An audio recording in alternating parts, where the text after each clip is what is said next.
Hey, I'm Nicholas Prom, I'm half of Chase's face. And I'm Dylan. and you're watching Posers Must Die. Posers must die. Yeah. Hey guys. So interesting stuff. I think we gotta address a couple little things at the top of the show. Chase, you go. Hey, if any of you are familiar with what Bell's palsy is, if not, it's something that happens after you usually contract like the flu or a really bad virus of some sort, and your body just overcompensates. And this is just one of the side effects of that. I didn't have a stroke or anything, but this is going to be like this possibly for a show or two. That's it. Okay. Bell's palsy, partial facial paralysis, temporary, and Chase is Yep. okay though. you're okay, Yep. and that's the important thing. I never knew that this was a thing that could happen after you get the flu. So, but now we know. Knowing is half the battle. The other half is horrific violence, and uh, we're gonna be okay, and you're gonna be okay. That's the important thing. So yeah, we will persevere, and it's gonna be okay, man. One thing I wanted to address, I had this fan theory about thrash metal bands of the 80s. If you didn't have your first album out by 1986, I was saying like, oh, those bands didn't like get to have like the career level, like, be career musicians. Um, Except I forgot about Testament, whose debut came out in 1987. So we just shift that over 1 year, and the theory holds water. So yeah, uh, egg on my face. I make a mistake. I get something wrong like every episode, but I figured that one was egregious enough an error that I should address it. So there we are. But anyway, hey, we've got plenty of fun stuff to talk about today. And let's get right into it. We have a brand new album to review. Uh, uh, HIRAX, Faster Than Death. Chase, when is this coming out and what label? It's on Armageddon label, and it's on February 28th, my birthday. Chase's birthday. Have a thrashy birthday. Uh, I'm sure so, I will. yeah. So, when it comes to HIRAX, you know what to expect. I mean, they've got a bunch of albums, a lot of, they're very prolific, either albums and EPs. They got something comes out like every couple years at least. And one thing you can count on it is they've never put out a lame album, and this one is no exception. It's always raging, always pure thrash metal to the bone, and this kicks ass, man. You like tried and true. You cannot go wrong with HIRAX. That's pretty much what I got in my notes here. Yeah. Okay. It's their first album in 11 years, but yeah, there's like a ton of shit that's released in between. Oh yeah. Uh, I it's mean, not like they're not exactly known for being technical, but like they those solos are just so fucking like it's loose, but it's loose with purpose. Like I don't yeah, really know how else to put that. yeah. I think I'm picking Yeah. up what you're putting down there. But yeah, I mean, it's been a while since I put out an album, but like every year there's a split or a 7-inch or something. Like they've always got some new product coming in some way or form. And they do a lot of festivals. They do a lot of one-off gigs. Um, I've seen HIRAX a couple of times. Again, both of them were special events. Um, Hopefully later this year, I'm going to be seeing them at Northwest Terror Fest alongside Demolition Hammer. Um, Woohoo. Hoo-hoo. I mean, it's going to be $90 for the day, but that's going to be worth it to see Demo Hammer and HIRAX again. Oh my God. But anyway, this album totally kicks ass. Guys, what are some highlighted tracks for you on this one?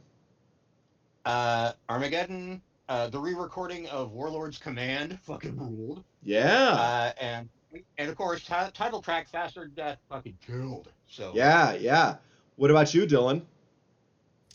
uh, I'll be honest. I wasn't too crazy about this album. I'm. I apologize. I liked a couple of songs. Like the Revenant. I liked that one, and I did Yeah, like Warlord's Command.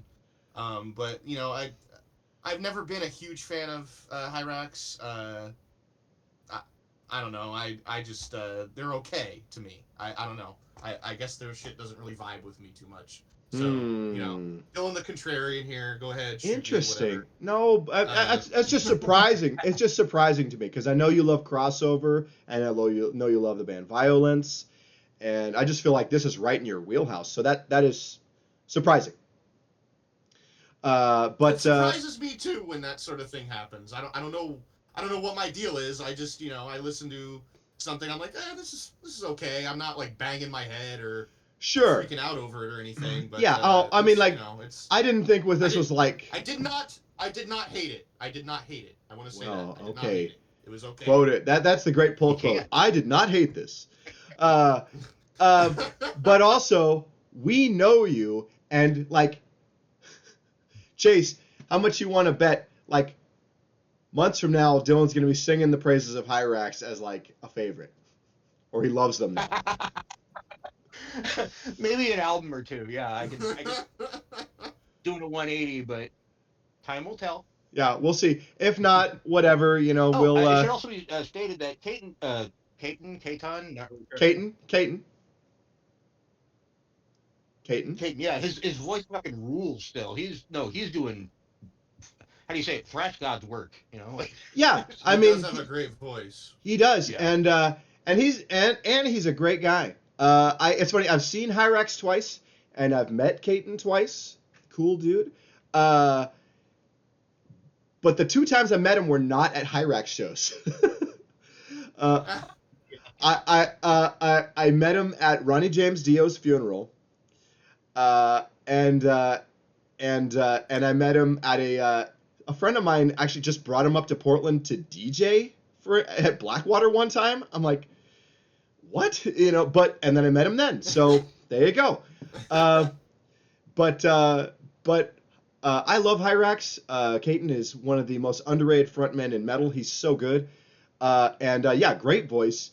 And to see them live, holy shit, dude. Just insane. His energy is, I mean, he's in his 50s, and like, dude, he's got like the onstage energy of a guy who's 20. I mean, just raging. I mean, like, makes Paul Bailoff look like a pussy. Like I mean, not really, but the energy is really high. And also, I don't mean to, like, I don't know. I try to not to use words like that, but it's okay. But yeah, well, Chase and I like this, and Dylan thought it was aight. I'm sorry. Please. No, you're not in trouble. Dylan, you're not in trouble. We're just surprised, and so I'm like, oh, how do I process this? How do I process this? It's fine, Dylan. You get to live another hour, at least. Thank you. Oh, thank you. Merciful. Yeah. Okay. So that's fine. But yeah, HIRAX, Faster Than Death. Check it out, February 28th. And go check out all their other albums, because they just fucking rule, man. I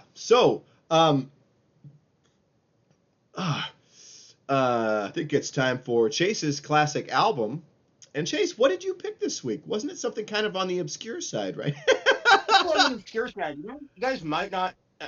Well, I mean, okay. Black Sabbath, I think is how you say the name. Oh yes. Okay. Paranoid, 1970. This one graced everyone's ears. Probably, I think I know 1 or 2 people that may have heard a song or 2 off of it. I think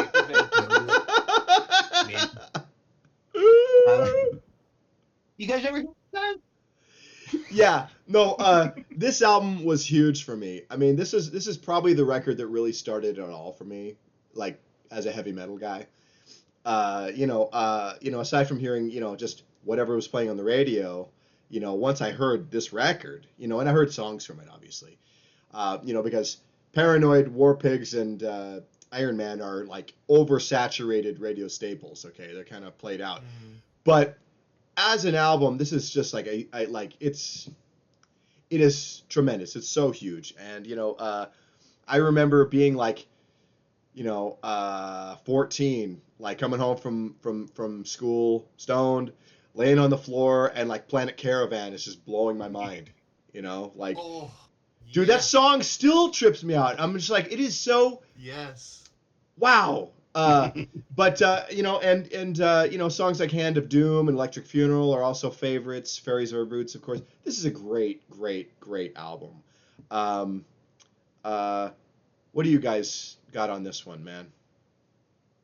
This is one of the first vinyl albums I ever owned, Same. Right and on. I got it from my uncle Ken, who I miss every time I listen to it. Yeah. Funny story. How many? Do you guys remember Beavis and Butthead at all? Yes. Uh, the first time I ever saw any advertisement for them, it was them going da da da da da da da da da da. And I didn't know that song at that point in time, but I was over at my uncle's house, and he was babysitting my brother and I, and Corey and I, we just imitated that. We were doing the thing that they were doing, and my uncle Ken popped his head around the corner. He's like, "You guys like Black Sabbath?" And we're like, "Black Sabbath." And he took us back to the room where he had the his player, and he played the entirety of Paranoid for us. And Corey and I just sat there going, "Whoa!" And my little Yeah. brother, who is not metal at all, sat there and was like, "Wow!" So There you yeah, go. it's one of those albums. Yeah. No, and it really is. Sadly, not the first album I got stoned to, but Bob Marley and the Wailers' Exodus, the live album, Oh yeah. was my first. Yeah, but not a bad second though. Yeah, I would say so. Dylan, what about you, man? Yeah. I mean, this first of all, this is 100% a classic. I mean, Oh this yeah. this may as well not even be like an album. It's a fucking historical document. Yeah. Yeah. I have some interesting takes here for you guys Okay, that yeah. you Let's may hear it. be interested to hear. I mean, first Yeah. of all, "Paranoid" is my favorite Black Sabbath song, and I know every song on here because I've never actually listened to this album itself, but I know every song on here from either the radio or movies or TV or just other things in general, hearing it, people playing it.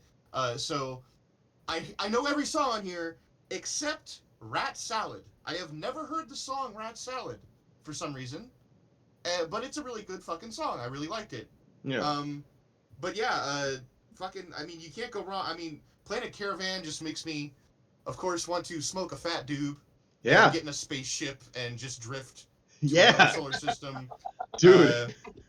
The spaceship. That's a great idea. Because here's the thing, that song, when you listen and you get high and you listen to that song, again, I recommend laying on the floor, or in bed. Shag carpet. Yeah, but like, but seriously, dude, it is like it feels like you are drifting through outer space, man. Yeah, it's the perfect tune for that. Oh my god, dude. But yeah, And yeah, I mean, Iron Man. I mean, everybody like. I think that song gained a lot of popularity because of the movie, but I it mean, was popular before. Well, Yeah, it gained a lot of popularity from that movie, but with a new Sure. audience possibly. Yeah. but you know, of course, I was one of those kids that saw Iron Man like back when it came out, and I liked the song and everything, and I started listening to Black Sabbath.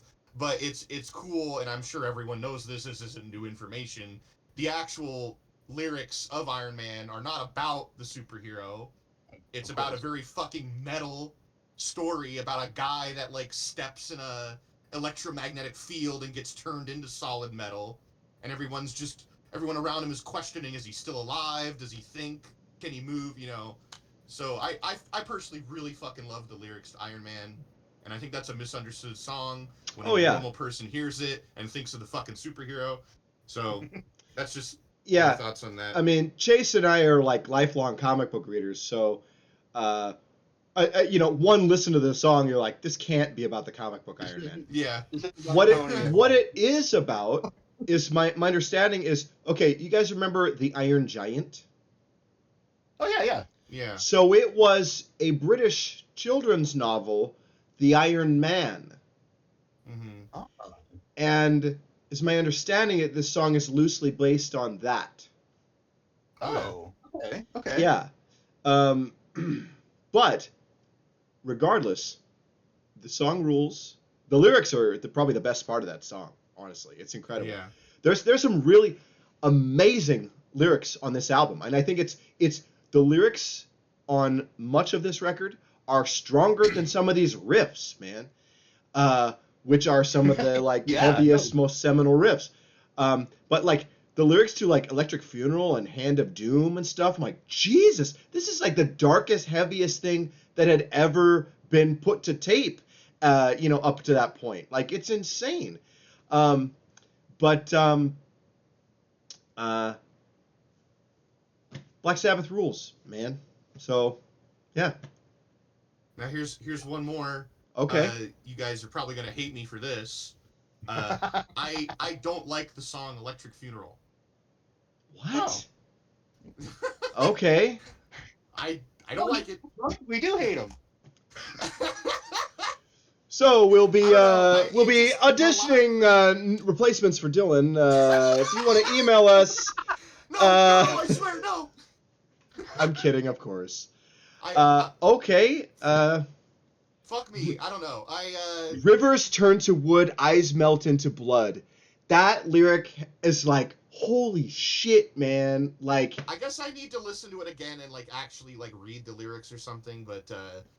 the melody of the song, melodically, the way Ozzy sings, just doesn't jive with me. I don't know how else to put it. It's Okay. I don't know. Okay.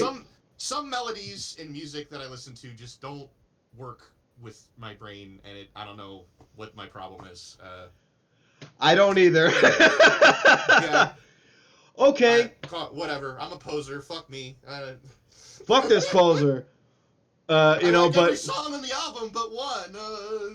dude, it's okay. I mean, like, look, like Sabbath Volume 4, people are always like, oh my god, it's the best. I'm like, dude, but except for Changes, which is like a lame, clunker, dog crap, embarrassing ballad, but Yeah. a piano ballad. But anyway, whatever. Are we good on Paranoid? Yeah. Okay. Okay. Except for I'm Electric full of Funeral. disappointment. Yeah, apparently. What's that, Dylan? What's I'm that? full of disappointments today. You are, man. God. I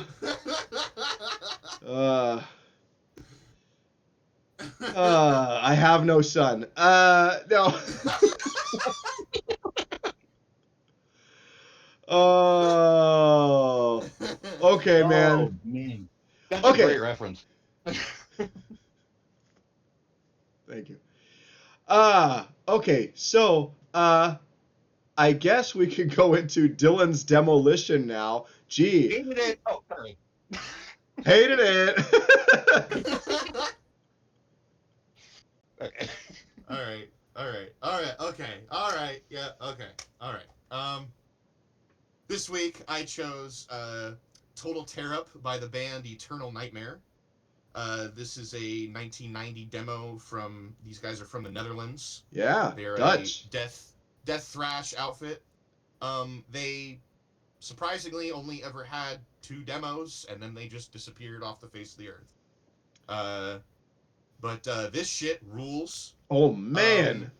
It reminds me of like, it has like the vocals of Power and Pain, Whiplash, with like sadist instrumentals. That's what I was hearing personally. Yes. But what did you guys think?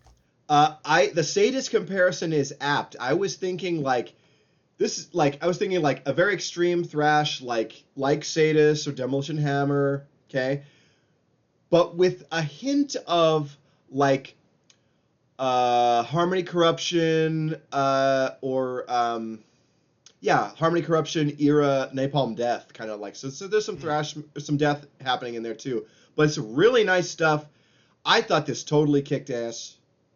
Great shit. Excellent pick, dude. Really raging. I thought it was more.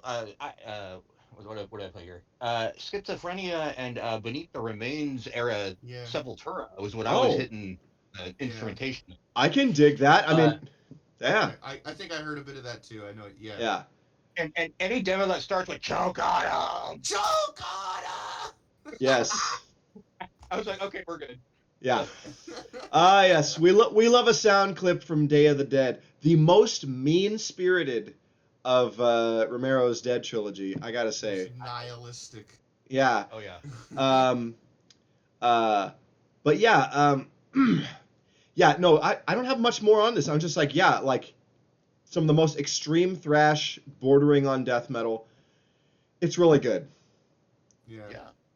I would kill a man, honestly, for this demo on cassette. Wow. What would you do for a Klondike bar? You know? You don't want to know. But yeah, there are two of these cassettes on Discogs, and they are like $60 a piece. So fuck that. But that would be a crazy awesome fucking thing to have on cassette. What Yeah. a gem. Who knows? Maybe Head Yeah. Split Records will reissue it at some point. Yeah, this definitely needs a reissue. Yeah, Dylan Laviolette. Attention, Dylan Laviolette at Head Split Records. You should do a re-release on cassette of Eternal Nightmares 2 demos on one cassette. This does rule. I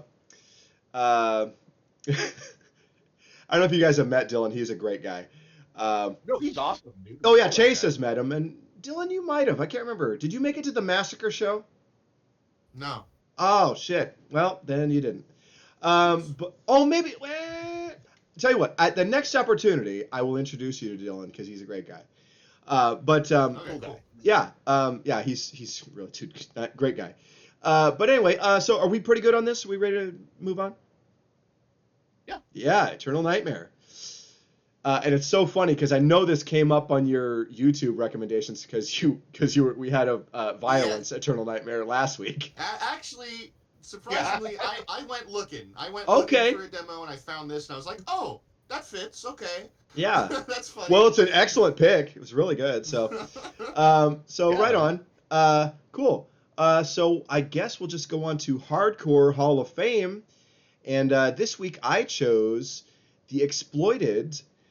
Troops of Tomorrow from 1982. And, you choose that album cover. Cool. Interesting. But yeah, this is just a great record. I mean, UK 82, street punk. What a great band. These guys are playing Portland real soon, and of course it's a Wednesday. Probably going to miss it. But that sucks. I would love to see this band. I really like them. But this is a great record. Some song highlights for me: Jimmy Boyle and the title track "Troops of Tomorrow." What about you guys? My top note here is I hear Jimmy Boyle beat the system. Apparently so. Okay. I don't really know about Jimmy Boyle. I need to look up that person. But Reformed Scottish gangster who became an artist and like community leader. of course you know all I about looked him. Oh, okay, you looked it up. Well, that's great. Thank you for doing that. Sounds pretty cool. Maybe I should do some reading on Mr. Jimmy Boyle. Yeah. Dylan, you have any juice on this? Oh, sorry. Go ahead. Well, I was going to say that I found that the title track was a cover, and I was wondering if you can add that to like another list we could start. You know how we have that band, album title, and then song in the album that all have the same name. Can we get one that's just where it's the album title or the title track is a cover from a different band? Yeah, I don't know what that list would be, but and also Me either. I was like, yeah, that's just starting again. yeah, but one little note on that first list you referenced. I think the Hall of Fame champion of that is Grim Reaper. 3 albums, three videos. Each video is the title track of the album. But I love those videos. God, they're so fun. Oh my God. Yeah. Dylan, what do you got on Exploited? Yeah, great pick. I fucking love the Exploited. Yay. This album is great. some highlights for me were Daily News, USA, and Germs. Yeah, those are all great. And yeah, just good classic fucking hardcore punk shit. Love it. My kind of shit. Totally. 100%. Yeah. I picked this. You were surprised at the album cover. I picked this one because um the one that when you sent me like the YouTube list of all the songs, Yeah.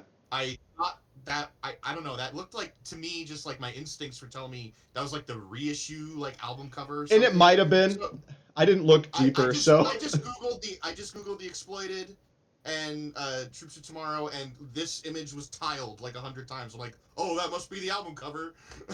I guess so. Okay, well, you know what? I make mistakes too. You know, and I you know, can't complain. This rules. This album cover is fucking awesome. yeah, no, it's really cool. So cool, right on, man. Um, let's see, what else do we have? Do we? I guess it's time to get into song of the week. Unless are we done on this record? Yeah. Yeah. Okay. Cool. Yeah. Great album. But yeah, song of the week, and Chase is up first this time. Okay, we got Zombie Death Stench's cover of Blue Oyster Cult, Joan Crawford, And this is from. and Go ahead. it's from the album Here I Die Zombified. Uh, and I like Blue Oyster Cult. You know, Godzilla, Don't Fear the Reaper, Burning for You, great songs. But I never really cared for this one This track. from BOC. But this cover, fucking, like grimy, like I'm not even sure what to call these guys. It's kind of grimy, blackened kind. I love it, regardless. Okay. Okay. So a couple things. So this came out in 2007. Yeah. Chase, was this did we get this from the E-Metal Reviews days? We did. I thought so, because I was like, that sounds kind of familiar, and I looked at the release date, and I'm like, I think I know what happened. Yeah.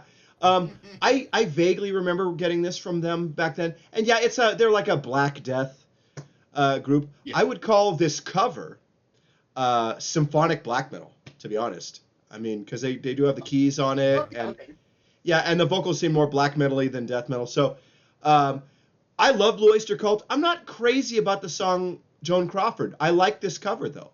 But I love BOC. Right. I hope I get to see them again. I only saw them once, and I have meant to see them a couple of times, and it's just had not worked out. But I love BOC, and this is a cool cover. It gives me a greater appreciation of the original, which again is not. It's kind of a hit or a live staple for them, but I don't know. It's never been one of my favorites. But no. But I think this is an interesting pick. Yeah, cool. Dylan, do you have any juice on this, man? Yeah, I had never heard the song Joan Crawford, so I had to go back and listen to that first. Okay. And I like that song. That is a cool song. Yeah. So I was excited to hear this cover, and then I hear it, and I'm like, oh, black metal cover of Blue Oyster Cult? What the fuck? I was just kind of tripping out listening to it. It's good. It's interesting. I like it. Yeah, that's about all I have to say. Is I wish I could put in. There are a number of very old rock songs. I wish I could just punch into YouTube and put black metal cover right after them and see. But you know, this is a very unique thing, I would say. Yeah, it's pretty cool. You come across very often. Yeah, but yeah, pretty interesting. A different and interesting take on. I'll say that. Dylan, how about your song, man? Yeah, I picked "Trust" by Megadeth. 2000 Cryptic Writings. Yeah, 1997. Yeah. This song. Why did I pick it? Yeah. It's been stuck in my head all week. I don't know. It's just been stuck in my head. I really like it. It's accessible, I would say. But I mean, it's still it's heavy, and I love the riff and the fucking drums and everything about it. And I think this song one of my first few picks for Song of the Week. I forget which one, but I picked Angry Again for Song of the Week a very long time ago. And I think Angry Again and this song go back to back, like, perfectly. Like, if you listen to them back to back, they really go well together. I'll have to check. I'll have to give that a shot. Chase and I remember when this came out, don't you, Chase? Mm-hmm. Okay. Yeah. So I got into Megadeth like the summer of 1996, and then this came out in 1997. So this was my first new Megadeth album. Mm-hmm. You know, and it was their big commercial moment post the classic heavy metal era. You know, Countdown to Extinction debuted at number 2 on Billboard in, I think it's 1991 or 2, which is kind of like the end of the original heavy metal era. And I don't know, I think that probably sold better, but after that, this was kind of like a big like commercial moment for them, as I mentioned earlier. But I kind of don't love this song. Like, I liked it at the time. That's okay. But I've heard it a lot. I mean, Chase and I heard it on the radio a ton back then. Yeah. It was in heavy rotation, okay? And I just Dave Mustaine is full of two things. He's full of himself, Oh, no. and he's full of shit. Okay? And So one. Oh, rude. yeah. So yeah. Like, I feel like his lyrics are like what an adolescent imagines a mature adult thinks and like has a view of the world. And I read listen to his lyrics about relationships or politics. And like, when I was younger, I thought like, oh wow, yeah, Dave, you really have got like things to say. And I'm like, you don't know what the fuck you're talking about, Dave. You know, so he is so frustrating to me. And I used to love Megadeth. And beginning this week, I'm starting my revisit on the discographies of the big four of thrash metal. And so it'll be interesting when I get to this album and see what I think about it, because it's been many years since I've listened to this record. But it is a good song. I'm just like way tired of it. I think it's way played out. But that's just me personally. Yeah. I have talked a lot on this. Chase, I'm gonna hand it to you. Thank you. This is the one Megadeth song that my dad likes. Okay. Like you said, it got that heavy radio rotation. Yeah. And I heard it a bunch when I was a kid, and I liked it then. I panicked for a second when I saw Trust on our Discord. I was like, oh wait, no, that's Crush 'em that I hate, not Trust. Oh, yeah. Because I for a second I was like, you son of a bitch, why? Oh man. I'm the idiot. Okay, we're good. But yeah, I still enjoy it. It's mainly the melody. I've never really been a fan of the sound Dave makes with his mouth. Yeah. But, that tracks. I mean, I get that. 7 out of 10, maybe. Sure. Couple of things. Like, that just reminds me of a couple of things. One, I remember loving the hell out of Crush 'em when it first came out.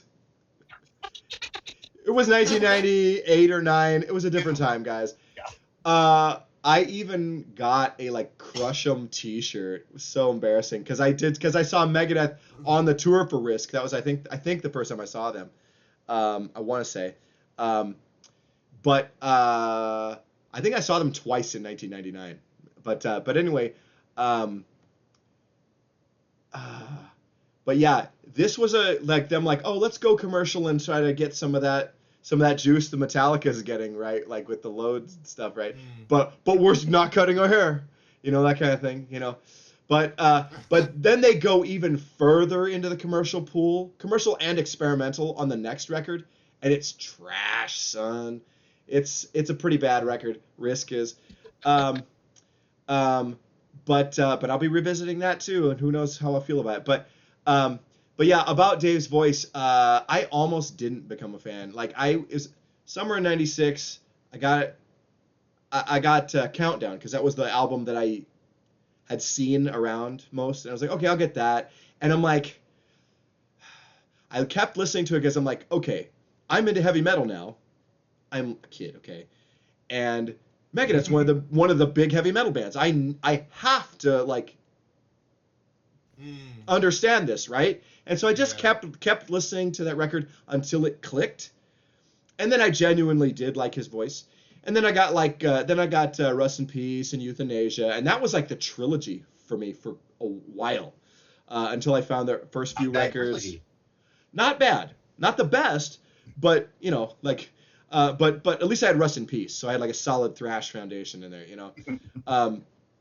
because the other two aren't like full on thrash metal albums, but yeah, they were they were in like my top 2-3 bands for years.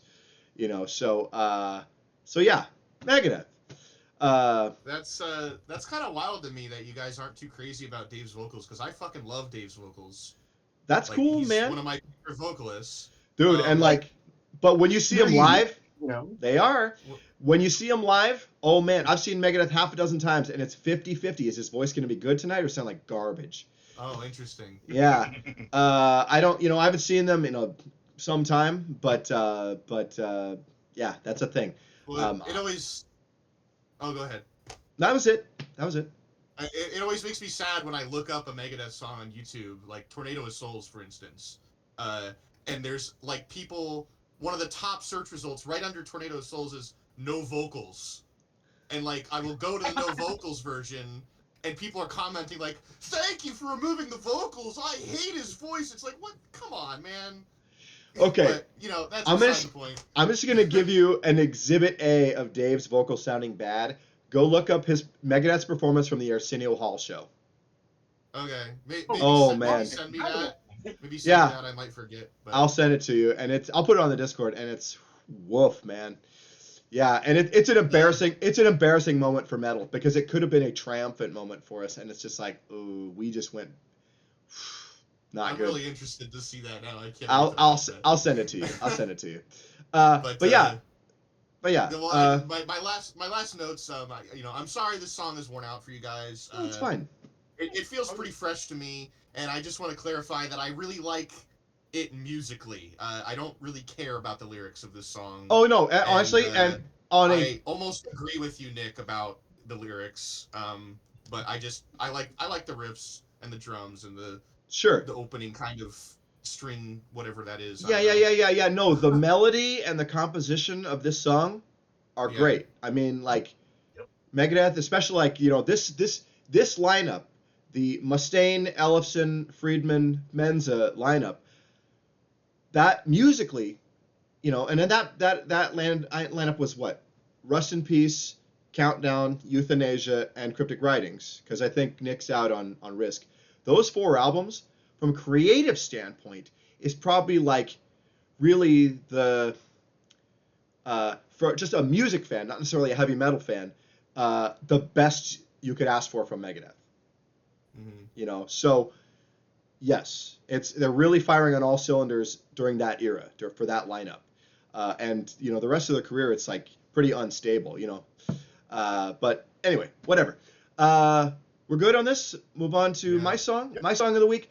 I don't even have a whole ton to say about this. Primal Fear, Metal is Forever, from their 2004 album Devil's Ground. Primal Fear, Ralph Sheepers from Gamma Ray on vocals, and it's basically, you like Judas Priest, you like Accept. How about introducing Primal Fear? And it's a metal song about heavy metal, and it is a fun anthem. I just like this song. I liked it from the word go. I heard it on one of those magazine sampler compilations that were so prevalent in the early 2000s, and it's stuck in my brain ever since. I really like it. So there you go. I was listening to it in the living room on this nice big speaker, and I was like, God damn, yes. Oh, yeah. Yeah, Metal is forever. It is indeed, my friend. Uh, motherfucker. and Jess, my fiance, she was out there. She walked by and she's like, "Oh, this is a cute song." I was back at her, cute. And she's like, "Yeah, songs about metal that reference how metal they are. I find it cute." I was like, "Oh, Well, you know well, what? there's that." There is that, and good thing you're marrying her, because that is no. I honestly I think that's cute that she thinks that. Seriously, um, that's adorable. But no, like I'd rather be like that than like being like the sea witch, like turn this crap off. You know what I mean? You know. That would be it. Yeah. Yeah. So there you go. So cool, Dylan. What do you think of this one, man? uh, yeah, this song fucking rules, dude. I Yeah. really like this. I was fucking headbanging very hard when I heard it. And Okay. this is going in my playlist of like 1,000 fucking metal songs that are my Yeah. favorites of all time. Okay. This is good shit. What an anthem. Yeah, Great all pick. right. Man, okay. I think you've redeemed yourself a little bit from the earlier part of the show. Uh, cool. Well, no, I'm glad you liked it because it is a fun song. So, yeah, there we go. Um, cool. Sounds like we all dug it. Cool. I think then really I just got some upcoming shows to mention, and then we'll wrap for the day. Let's see. Coming up next Saturday at the High Watermark, Louis Idol, former members of Suicidal Tendencies, with direct support from our local thrash metal combo Atomic Terror, uh, Woo! will be playing the heavy metals. And also, this is one of those Metal Mania shows, so there will also be wrestling. Wrestling Oh. and heavy metal, you guys. I have not been to one of these shows yet, although there was a little bit of that when Dylan and I went to Fest on the summer. Yeah, that was really fun. Okay, so there will be wrestling matches and heavy metal bands playing. Isn't that cool and fun? So 100% going to be at that next weekend. It's going to be a lot of fun. And so I'm going to eat some crow. The next show I'm going to talk about, Dylan, you were right. It is February 26th, okay? Decapitated, Incantation, Darkest Hour, and Ex Mortis. This is a crazy death metal lineup. If you can go, do it. You're going to have a death metal-y time. Don't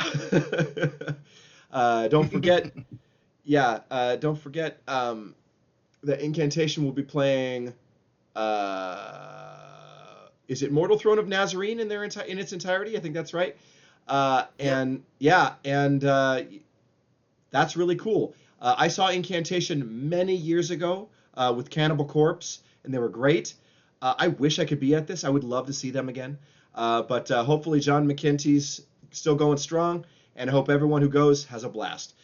The very next night, a night to remember, the three of us will be there to see at the Roseland Theater to see Cavalera Conspiracy performing a classic early Sepultura set, songs from Morbid Visions, Bestial Devastation, and Schizophrenia, and that's gonna fucking rule. Support from death metalers Necrot and a heavy crossover thrash band Dead Heat. Chase and I saw them open for Exodus. They were excellent. Oh yeah. And that show's gonna be awesome. Can't wait for that. And I won't have to wait long. It's coming right up. Then fast forward to April 11th at the Twilight. We're gonna have some Doom, some mixed bill, some Doom and some traditional heavy metal from Early Moods, Magic Potion, and Seductor. I want to remind folks, Seductor is a new project from Ryan C. Brown, from Headless Pez and Green Jello, with Danny from Diabolic Oath on drums. I am looking forward to seeing that band live. So maybe it'll be at this show. Who knows? April 29th, Obituary and a bunch of openers, Nails, Terror, Spirit World, and Pest Control will be at the Roseland Theater celebrating 35 years of Cause of Death. Chances are that means they're going to be playing Cause of Death in its entirety. If it's not the end complete, Cause of Death is the best Obituary album, probably. I don't think I can do this one because I just started a new job and can't get the next day off. But if you can go, go. And if you happen to get a chance to meet bassist Terry Butler, formerly of Death, Massacre, and 6 Feet Under, do meet him. He is one of the nicest guys you could possibly meet. He's a real sweetheart. He is a real gentle giant. Terry Butler, great guy.